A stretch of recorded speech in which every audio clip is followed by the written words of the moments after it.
Hello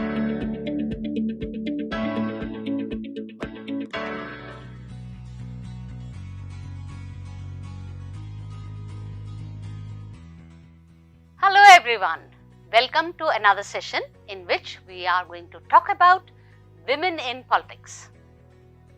पहले आपसे जानना चाहूंगी आपका क्या ख्याल है, women की पॉलिटिक्स में क्या पोजीशन है और कितनी वो एक्टिव है। आइए यही हम जानने की कोशिश करें अपने वीडियो में। women in politics अगर हम हायर पोजीशन पर देखें तो बहुत डिस्पैरिटी देखने में मिलती है, यानी कि ये वो एरिया है जो मेल डोमिनेंट है और ये ट्रू है ग्लोबली, यानी कोई भी कंट्री हो कैसी भी हो, चाहे socially and economically advance country ही क्यों ना हो, ये एरिया मेल डोमिनेटेड है। Question why is it so? Let's try to understand that. First reason is voters bias. जब भी कोई वोटर वोट डालने जाता है तो वो उसकी प्रेफरेंस क्या होती है? अगर उसके पास चॉइस हो, male candidate compare to female candidate. और ये देखकर सेकंड पॉइंट आता है पार्टी बायस। पार्टी भी बायस हो जाते हैं, वो चाहते हैं कि अपने जो हैं मेल्स को वो खड़ा करे इलेक्शन में ताकि जितने भी वोटर्स हैं उनके कैंडिडेट को जिताएं। And then third point comes women's refusal to become politician. Women's को इस पूरे साइकिल में encouragement कम मिलती है and secondly वो अपनी फैमिली से भी encouragement कम पाती हैं। ऐसा होने पर सेल्फ इम्पोज्ड रिस्ट्रिक्शंस भी आ जाती हैं, तो women अपने आप ही आगे बढ़कर पॉलिटिशियन, खासकर लीडर पोजीशन पर नहीं सोचती अपने आप को। वो सोचती है वो इसके कैपेबल नहीं है। But we know that women are focused, determined and highly dedicated as well as committed. और जब ये women ठान ले तो क्या नहीं कर सकती, ये चाहे तो माउंटेन्स भी हिला सकती है और ऐसा इन्होंने कई बार किया है। Sometimes all alone, sometimes when they come together. Let's have a look at some of the movements taken by women और उन्होंने कुछ कर दिखाया, खाली पॉलिटिकली नहीं, सोशल लेवल पर भी।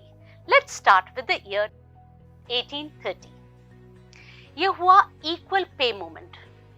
नाम से ही पता लग रहा है, सेम काम सेम समय, लेकिन मेल मेंबर्स को तनख्वाह ज्यादा मिल रही है। Then female fought for equal pay. Then comes 1866, the suffragist movement।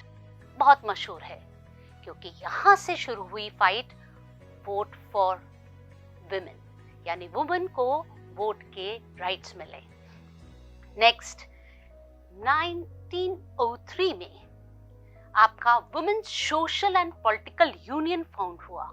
वो इसलिए क्योंकि ये मूवमेंट का बहुत ज्यादा इम्पैक्ट नहीं हो पा रहा था, तो ये थोड़े से एग्रेसिव हो गए। इन्होंने रेलिंग से अपने आप को बांधा भी, और बात वही थी कि वुमेन को वोटिंग के राइट्स मिले। नेक्स्ट अब देखते हैं हम सीधा 1990 में इंडिया में क्या हुआ। एंटी अरक मूवमेंट आंध्र प्रदेश में हुआ। देसी शराब पीने के कारण जो मेल मेंबर थे अपनी फीमेल्स को घर में बहुत फिजिकली अब्यूज कर रहे थे। इसके अगेंस्ट सारी विमेन इकट्ठी हो गई और उसका इम्पैक्ट ये रहा कि अरक मूवमेंट आई, यानी देशी शराब आंध्र प्रदेश में बंद हुई। Next is 2006। ये तो हम सबको मालूम ही है, मी टू मूवमेंट तराना बर्क के द्वारा स्टार्ट की गई। ये एक ब्लैक वुमेन थी जिसको उसकी मदर की सपोर्ट मिली, जो सेक्सुअली अब्यूज हो रही थी बचपन से। She said we need to talk about, we need to tell the world what's happening with them।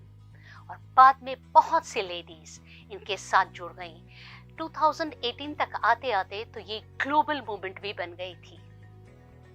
Next 2007 the women to drive movement. ये सऊदी अरेबिया में शुरू हुआ, जहां पर वुमेन एज ड्राइवर एक्सेप्टेबल नहीं थे। देन दे थॉट, क्यों, ऐसा क्या है कि हम ड्राइव नहीं कर सकते? एंड दिस मोमेंट स्टार्ट हुई 2007 में और इनको राइट मिला 2018 में जाके। नेक्स्ट 2011 में right to vote movement in Saudi Arabia, यानी सऊदी अरेबिया एक वैसा कंट्री है जिसमें जो कि वोटिंग राइट यहाँ से शुरू हो गए थे उनको नहीं मिले थे। दे एजिटेटेड अगेन, और ज्यादा फियर्स हो गया, और ये 2011 में इनकी जो फाइट हुई अगेन वोट फॉर वुमेन के लिए, 2015 में सऊदी अरेबिया में उन लेडीज को ये राइट मिल गया। लेकिन मूवमेंट्स चल रही हैं, चलती जा रही हैं, क्योंकि वुमेन का राइट अभी भी कहीं ना कहीं क्वेश्चन मार्क में है। ये तो हो गए हमारे कुछ मूवमेंट ऐसे जो कि वुमेन ने मिलकर पूरी दुनिया को हिलाने की कोशिश की। लेकिन कई जगह ऐसे हैं कि सिंगल वुमेन ने दुनिया में एक एग्जाम्पल सेट किया। आइए अपने ही देश में ऐसी एक वुमेन का एक एग्जाम्पल देखते हैं। हमारे देश की prime minister Mrs Indira Gandhi, ये क्या थी? First female prime minister. आइए इनके बारे में और जानते हैं। ये हमारी second longest serving female prime minister हैं। इनके 3 टेन्योर्स रहे। ये स्ट्रॉन्गेस्ट लीडरशिप के लिए जानी जाती हैं। इनके काउंटर पार्ट थी मार्गरेट थैचर यूके में। इन दोनों को ऐसा देखा जाता था iron lady in the world. इन्होंने बहुत क्रिटिसिज्म बचपन से ही सहा। बचपन में इनको टैग मिल गया था गूंगी गुड़िया। आप सोचिए उस लड़की ने किस तरह से राइज किया होगा against all criticism and against all the men dominated society as well as male dominated political scene, और किस तरह से ये प्राइम मिनिस्टर बनी। ये एक एग्जाम्पल है। आइए इनकी कुछ पॉलिसीज और कुछ अचीवमेंट्स की बात करें। हालांकि बहुत सारी हैं अचीवमेंट्स, हम कुछ की बात करेंगे। सबसे पहला 1969 में इन्होंने नेशनलाइज किया 14 बैंक्स को। साथ के साथ एलिमिनेट कर दिया जो फॉर्मल रॉयल्टीज थी, उनको कुछ रॉयल पैसे मिलते थे एनुअली, वो एबॉलिश कर दिए, और वो पैसा आपका प्रो पुअर पॉलिसीज में लगाया। Next, she oversaw India's first nuclear test. First nuclear test जो कि हुआ था 1974 में। ये लीडर थी हमारे देश की। Next, she facilitated green revolution. हमारा देश एक टाइम था ग्रेन डेफिसिट हो गया था, अनाज नहीं था हमारे देश में। इन्होंने ग्रीन रेवोल्यूशन का कॉन्सेप्ट लेके आई जब, तो हमारा देश सेल्फ सफिशिएंट बन पाया। ये जब इतना सब कुछ कोई कर देता है तो एक परंपरा यानी एक लेगेसी उसके नाम के साथ जुड़ जाती है। Being a female leadership politician, इनकी लेगेसी आज तक याद करते हैं और उसको फॉलो करते हैं। न्यूमरस चैलेंजेस इन्होंने सहे और इन्होंने high standards for female leaders set कर दिए। शी एम्फसाइज्ड ऑन कॉम्पिटेंसी, ये इनकी खासियत थी कि आप एक व्यक्ति को उसकी स्किल और कॉम्पिटेंसी से पहचाने, ये ना देखें कि वो मेल है कि फीमेल। और इनकी लेगेसी अभी भी कंटिन्यू कर रही है, यानी कि आजकल की भी women politician around the world इनको देखती हैं एज एन एग्जाम्पल। इतना सब कुछ जानने के बाद आइए एक छोटा सा टास्क आपके लिए है, जिसमें आपने ये देखना है कि क्यों वुमेन को हमेशा लड़ना पड़ता है अपने राइट्स के लिए, और क्या ये लड़ाई कंटिन्यू हो रही है आजकल भी।